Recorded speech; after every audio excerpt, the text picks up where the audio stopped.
আর এই মুহূর্তে নজর রাখতেই হচ্ছে চন্দ্রনাথ রথ খুনে আরো গ্রেপ্তার, আরো একজনকে গ্রেপ্তার করা হয়েছে। কোথা থেকে গ্রেপ্তার, কাকে গ্রেপ্তার করা হলো, এবার আরো বিস্তারিত এই বিষয়ে জানাতে পারবে রৌনক রয়েছে আমার সঙ্গে। রৌনক, চন্দ্রনাথ রথ খুনে এর আগেও গ্রেপ্তারি হয়েছে, এবার কাকে গ্রেপ্তার করা হলো, কোথা থেকে কিভাবে যোগ?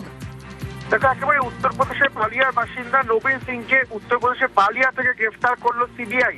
চন্দ্রনাথ রথ খুনে এই নিয়ে ষষ্ঠ গ্রেফতারি। এবং জানা যাচ্ছে সিবিআই যে রাজকুমার নামে একজন ব্যক্তিকে, যিনিও কিনা উত্তরপ্রদেশের বালিয়ার বাসিন্দা, তাকে গ্রেফতার করেছিল, তাকে জিজ্ঞাসাবাদে উঠে এসেছে এই নবীন সিং এর নাম। এবং সব থেকে গুরুত্বপূর্ণ বিষয় হলো, যেই অস্ত্র ব্যবহার করে চন্দ্রনাথ রথকে খুন করা হয়েছিল, যে অস্ট্রেলিয়ান গ্লক পিস্তল, সেই অস্ত্রটি এই নবীন সিং এর ছিল, এমনটাই কিন্তু রাজকুমারকে জিজ্ঞাসাবাদ করে কেন্দ্রীয় তদন্তকারী সংস্থা জানতে পারে। এবং সেই অস্ত্র ইতিমধ্যে ফরেন্সিক পরীক্ষার জন্য পাঠানো হয়েছে।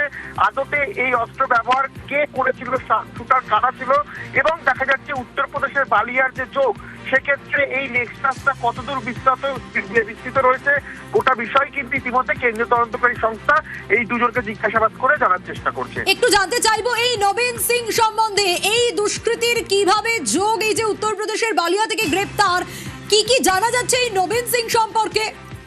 দেখো, যেটা জানা যাচ্ছে, চন্দ্রনাথ রথ খুনে যে অস্ত্রটি ব্যবহার করা হয়েছিল, অর্থাৎ অস্ট্রেলিয়ান গ্লক পিস্তল, এই অস্ত্রটি, এই আর্মসটি ছিল নবীন সিং এর। এবার তবে জানিয়ে রাখি, যে ধরনের অস্ত্র এখানে ব্যবহার করা হয়েছিল, সেই অস্ত্র কিন্তু সচরাচর কেউ কিনতে পারেন না।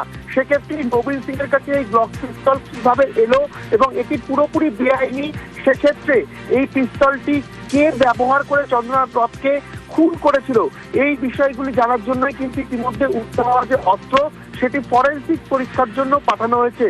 যে রাজকুমার বলে যে ব্যক্তিকে সিবিআই এর আগেই উত্তরপ্রদেশে বালিয়া থেকে গ্রেফতার করেছিল, তাকে জিজ্ঞাসাবাদেই কিন্তু নবীন সিং এর নাম উঠে এসছে।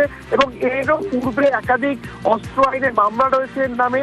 সেক্ষেত্রে একটা যে নেক্সাস কাজ করছে এই সুপারি কিলারদের, গোটা বিষয়টি কিন্তু রাজকুমার এবং নবীন সিংকে জিজ্ঞাসাবাদ করে তাদের নেক্সাসটি কতদূর বিস্তৃত, এর পেছনে কারা কারা যুক্ত রয়েছে, গোটা বিষয়টি কেন্দ্রীয় তদন্তকারী সংস্থা জানার চেষ্টা করছে। বেশ।